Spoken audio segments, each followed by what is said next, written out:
rakyat Malaysia. Hari ini hari ke-8, PKP kedua dilaksanakan dan seperti biasa saya akan melaporkan tahap kepatuhan rakyat kepada perintah yang dikeluarkan oleh kerajaan.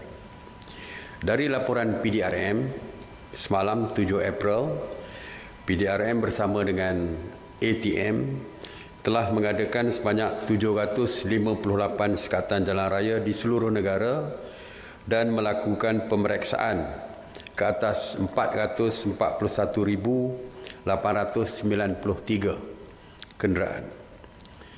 Sebanyak 35,263 pemeriksaan mengejut telah diadakan di seluruh negara dan sebanyak 5,580 premis telah diperiksa oleh pihak berkuasa.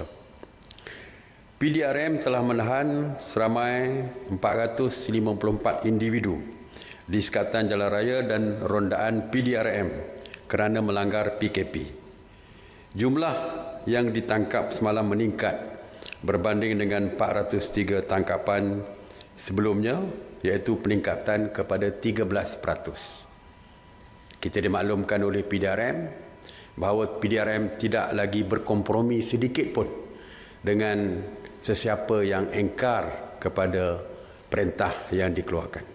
Jadi tindakan lebih tegas telah dilaksanakan oleh PDRM bagi memastikan tiada pelanggaran perintah akan berlaku.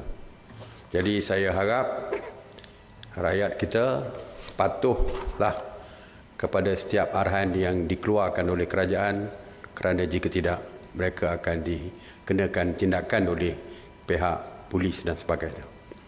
Daripada 454 individu yang ditahan semalam, jumlah yang direman adalah seramai 380 individu dan dijamin adalah seramai 74 individu.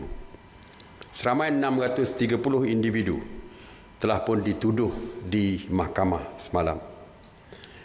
Sehingga 7 April, tangkapan yang engkar kepada PKP adalah seramai 6,905 individu.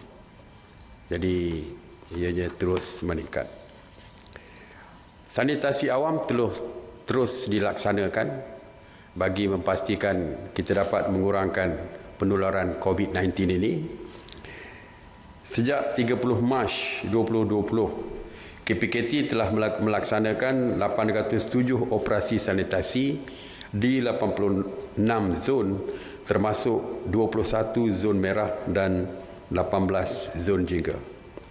Semalam, 7 April, sebanyak 141 operasi sanitasi meliputi 54 zon di 12 negeri, termasuk 39 kawasan di Johor dan 27 kawasan di Melaka.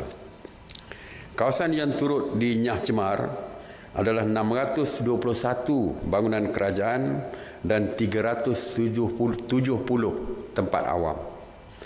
Sebanyak 10 projek perumahan rakyat ataupun PPR yang melibatkan 12,459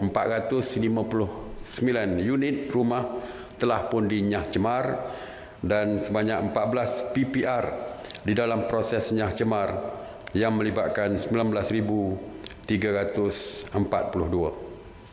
rumah. Semalam saya memaklumkan saya akan umumkan mengenai pengedaran topeng muka. Seperti yang telah pun diumumkan oleh kerajaan bahawa kerajaan akan mengagihkan secara percuma 4 keping topeng muka kepada setiap isi rumah di seluruh negara. Dan seperti yang disyorkan oleh Kementerian Kesihatan, hanya mereka yang bergejala sahaja yang perlu memakai topeng muka. 24.62 juta topeng muka sedang dalam proses pengedaran oleh angkat APM yang diedarkan ke pusat ataupun MKN negeri-negeri dan yang seterusnya akan diedarkan ke daerah-daerah melalui pusat Jawatan Kuasa Pengurusan Bencana Daerah. Daripada Jawatan Kuasa Pengurusan Bencana Daerah, topeng muka tersebut akan diagihkan rumah ke rumah melalui petugas barisan hadapan di daerah-daerah. Bagi Sabah dan Sarawak, topeng muka ke Sabah, Sarawak dan Labuan akan dihantar oleh TUDM, penerbangan khas TUDM pada hari Jumaat ini. Jadi selepas itu akan diagihkan ke peringkat daerah dan seterusnya ke rumah ke rumah. Mengenai tabung COVID-19 yang saya juga janji semalam untuk umumkan, pertamanya kerajaan amat berterima kasih kepada orang ramai dan juga sektor korporat yang telah pun memberikan sumbangan kepada tabung COVID-19 ini. Setakat 7 April 2020, tabung COVID-19 telah pun menerima sumbangan wang tunai sebanyak 22.66 juta ringgit.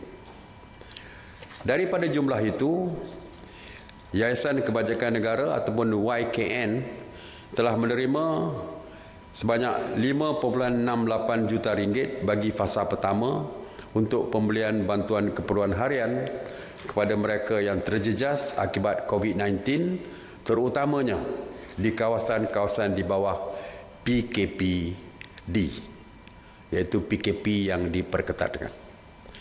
Bagi fasa 2, 9.06 juta diperuntukkan yang akan disalurkan ke Kementerian Wanita dan Keluarga dan juga YKN untuk meningkatkan kemampuan pengagihan bantuan ini.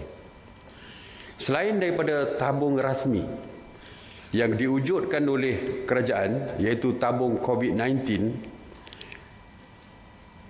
ramai rakyat Malaysia yang prihatin kepada mereka yang memerlukan bantuan, termasuk memberi juga sumbangan berupa topeng muka dan berbagai-bagai lagi, termasuk PPE dan sebagainya. Dan oleh itu, banyak tabung-tabung telah pun diwujudkan. Kita berterima kasih kerana ramai yang terlibat mewujudkan tabung-tabung seperti ini bagi membantu.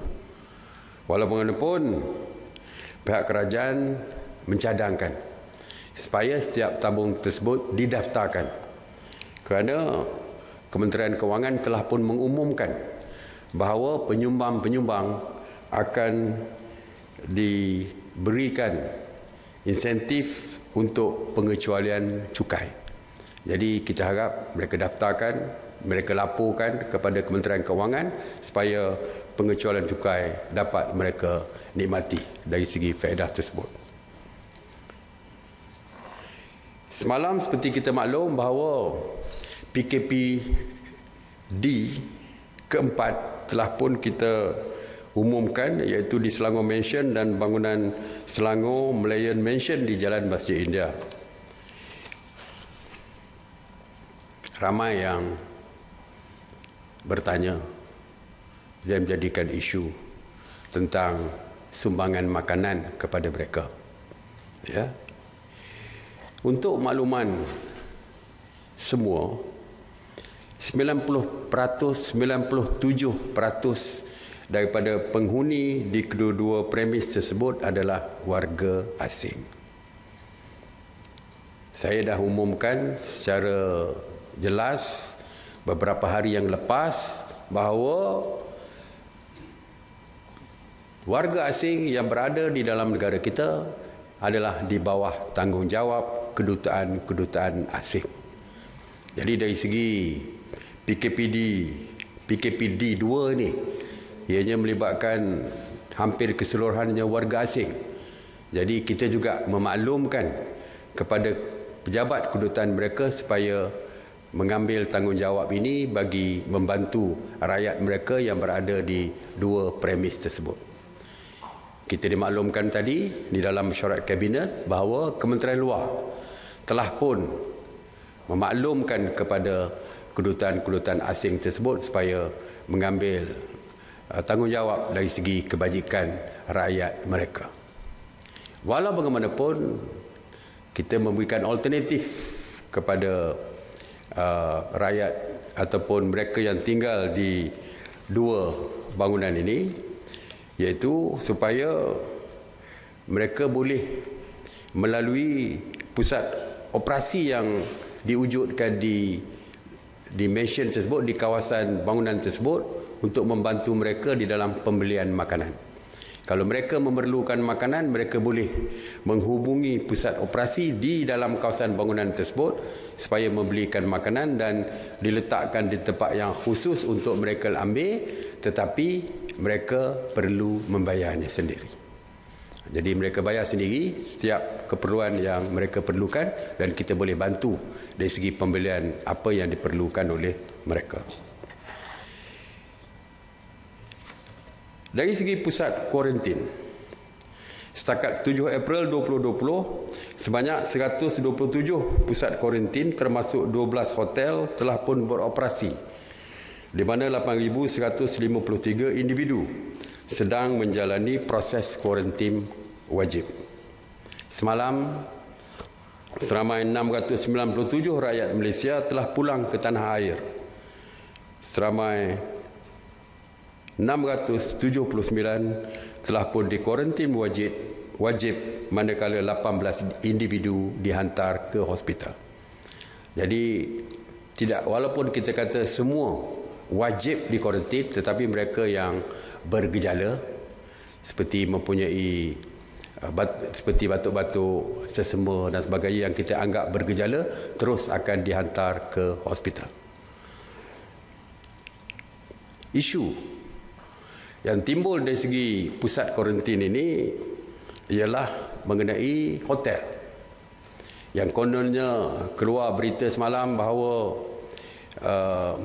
tidak ada kesepakatan ataupun persetujuan di antara pengusaha hotel dengan pihak NADMA ataupun Kementerian Pelancongan mengenai rate yang ditetapkan 150 tersebut, yang mungkin menyebabkan kebimbangan daripada family mereka yang dikuarantin tersebut, takut mereka kena bayar lebihan daripada 150 tersebut.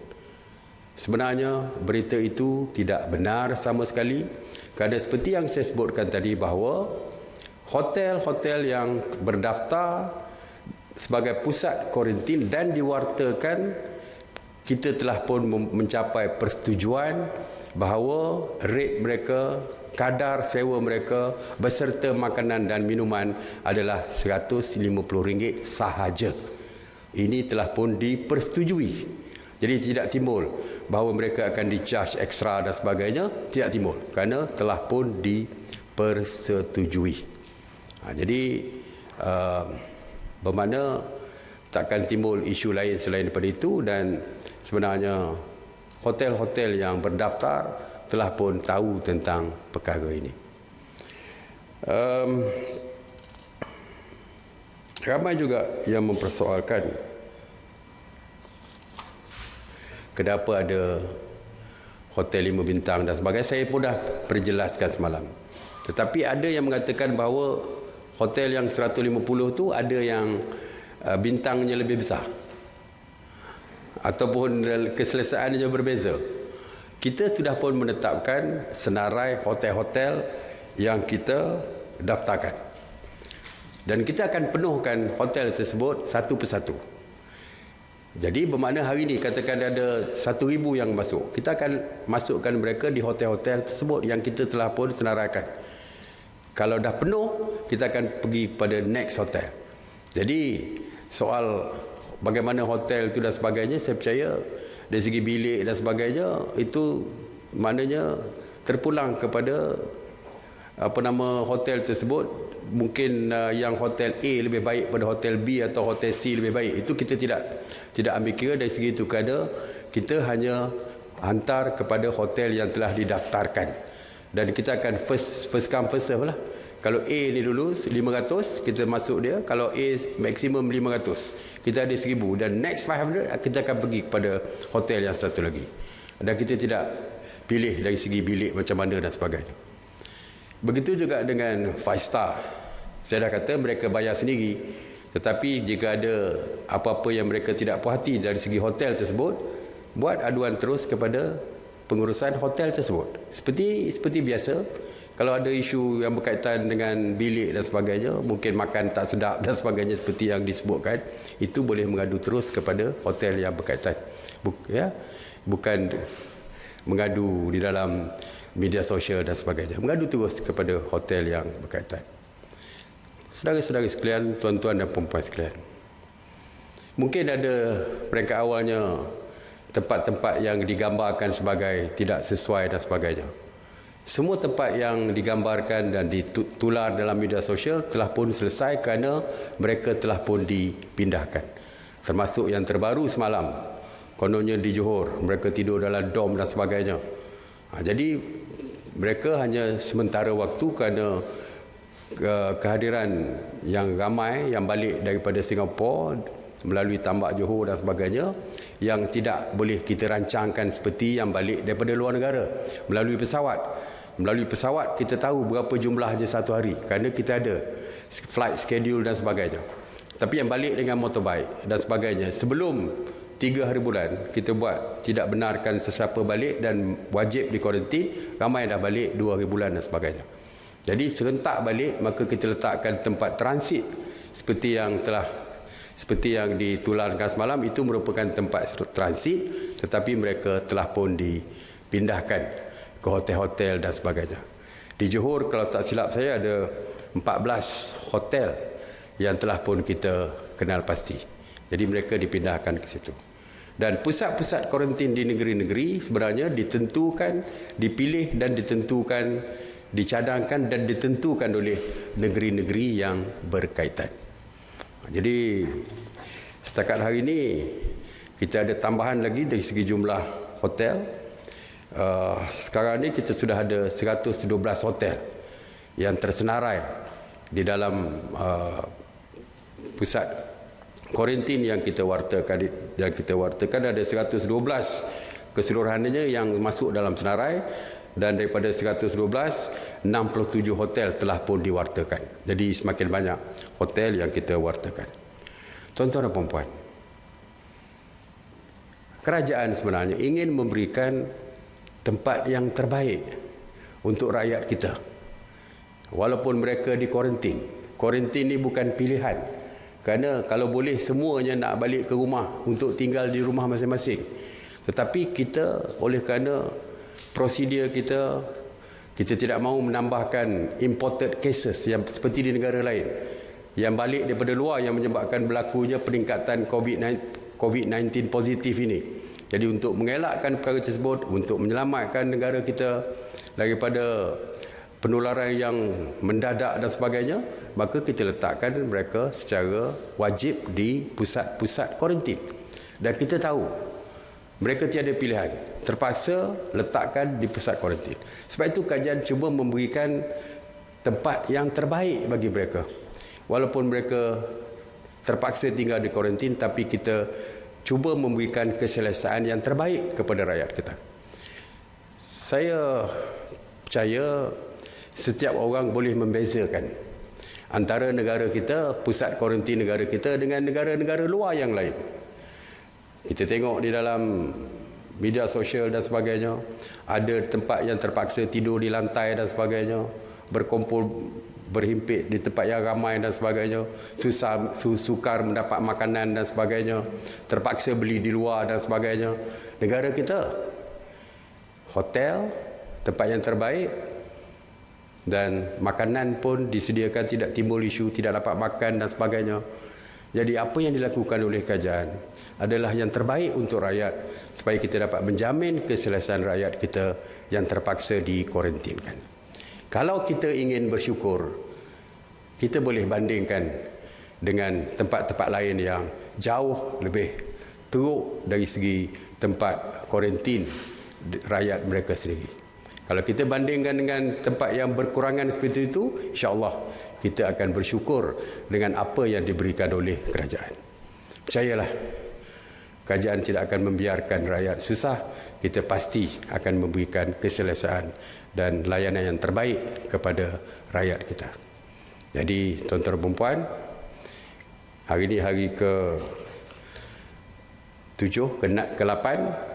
Kita ada beberapa hari lagi sebelum PKP kedua ini sampai tempohnya, dan kita tidak tahu lagi apa yang akan berlaku selepas itu. Tetapi kita cubalah untuk mengurangkan penularan COVID-19 ini, kita putuskan rantaian COVID-19 ini. Jadi dengan itu, patuhilah arahan daripada pihak berkuasa, pihak kerajaan, terus kekal tinggal di dalam rumah. Stay home, stay safe. Terima kasih. Assalamualaikum warahmatullahi wabarakatuh. Soalan?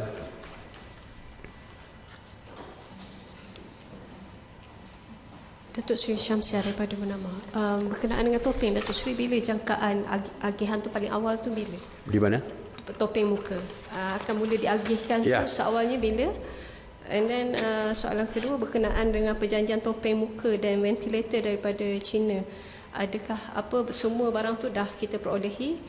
Dan benarkah ada dakwaan mengatakan barang-barang tu sepatutnya sampai Malaysia tapi negara lain membida dulu dengan harga yang lebih tinggi, menyebabkan mereka dapat dulu? Ya, seperti saya sebut tadi, pengagihan telah pun berlaku. Ya, sedang dalam proses pengagihan, iaitu sampai ke negeri dan sampai ke daerah. Setengah tu dah sampai ke daerah pun. Ada setengah negeri itu dah sampai ke daerah. Ya, cuma ada setengah negeri itu macam Sabah Sarawak kita akan hantar, tapi yang lain-lain dah pun sampai ke peringkat daerah, cuma menunggu petugas barisan hadapan di daerah untuk mengagihkan kepada semua isi rumah. Ya.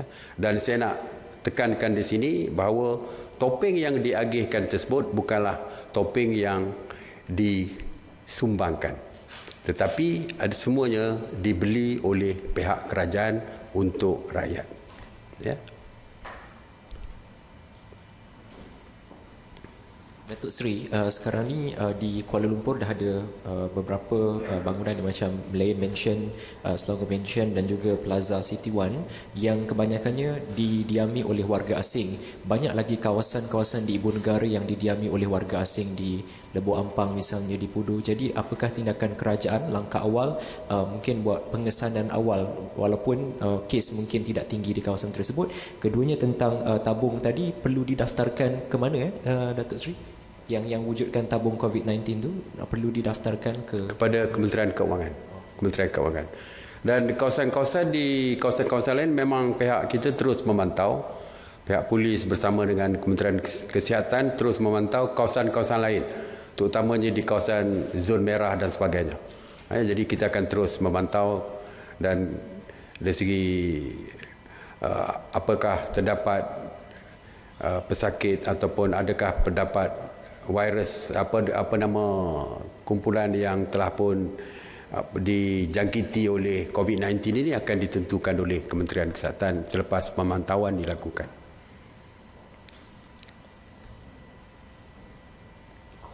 Datuk Seri, berkenaan dengan rakyat Singapura, rakyat kita yang bekerja dengan Singapura, semalam tular gambar yang mereka balik beramai-ramai.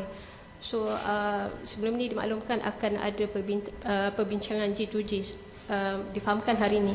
So mungkin ada keputusan dari segi perkara itu. Saya pun dah berbincang sendiri dengan Menteri Kanan Singapura. Sebenarnya ada sedikit perbezaan dari segi SOP. Ya. Bagi Singapura, mereka kata mereka mengikut SOP WHO, iaitu mereka yang tidak bergejala tidak perlu membuat swab test. Sedangkan kita minta supaya swab test dilakukan kepada semua yang pulang ke negara kita. Yang telah pulang, mereka telah memberikan surat pelepasan.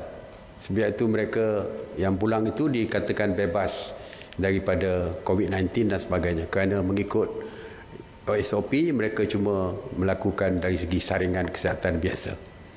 Dan mereka ini telah pun ditempatkan di rumah untuk self quarantine. Tetapi kita masih tidak berpuas hati dengan apa yang dilakukan dan kita sedang pun berbincang dengan pihak Singapura supaya rakyat kita supaya dibenarkan untuk terus tinggal di Singapura dan mereka menanggung dari segi tempat tinggal dan juga dari segi allowance harian untuk makan minum dan sebagainya. Saya telah pun memaklumkan kepada pihak Menteri Kanan Singapura, Mr. Teo, mengenai perkara ini. Walaupun seperti kita tahu, Singapura juga tidak berhak untuk menyekat rakyat kita yang ingin pulang. Jadi kita sedang akan berbincang dengan pihak Singapura supaya pihak majikan melaporkan berapa ramai rakyat Malaysia yang akan pulang daripada Singapura ke Malaysia, ke Johor lah terutamanya, sebab dia tak boleh balik ke Kelantan pula, dia jadi cross state, interstate kita tak benarkan, dia akan balik ke Johor, JB boleh. Jadi kita nak dapatkan maklumat yang jelas berapa sebenarnya yang akan pulang. Jadi kita minta Kementerian Sumber Manusia kita untuk berbincang dengan Kementerian Sumber Manusia Singapura untuk mendapatkan senarai berapa jumlah rakyat kita yang akan pulang. Sebab semua yang pulang tu mesti akan melaporkan kepada majikan mereka bahawa mereka ingin pulang untuk bercuti dan sebagainya. Jadi tujuan kita mendapatkan senarai lengkap tersebut supaya kita boleh buat perancangan. Mungkin tidak boleh balik serentak 5,000 atau 10,000 satu hari, yang akan menyukarkan kita dari segi saringan di tempat kita dan sebagainya. Jadi kita pun minta kepada Kementerian Kesihatan, mana yang balik mesti dibuat swab test juga. Bila sampai ke Johor, mesti dibuat swab test untuk kita pastikan mereka benar-benar bersih dan tidak ada jangkitan COVID-19 ini. Jadi perkara itu masih akan dibincangkan oleh Kementerian Sumber Manusia dan juga Kementerian Luar akan terus berbincang supaya dapat kita uruskan dengan baik pekerja-pekerja kita yang ingin pulang daripada Singapura.